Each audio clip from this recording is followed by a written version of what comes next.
Hi everyone, my name is Andrew McSwiggan and welcome to my course Using Deductive Reasoning in Decision Making. I lead a team that provides data to support decision making. Deductive reasoning is based on the language of logic and provides a simple set of rules to enable you to make better decisions based on facts. I introduce you to the language of reasoning and walk you through its components and structure. Everything you learn along the way will have real-world context. Every example that you see will show you how to make logical arguments that provide reliable conclusions to support decision making.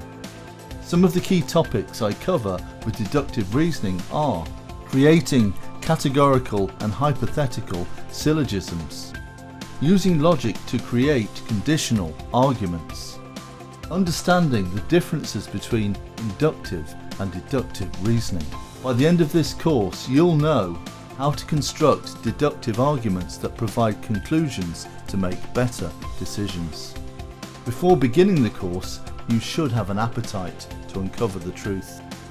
I hope you'll join me on this journey to learn how to make better decisions with the Using Deductive Reasoning in Decision Making course at Pluralsight.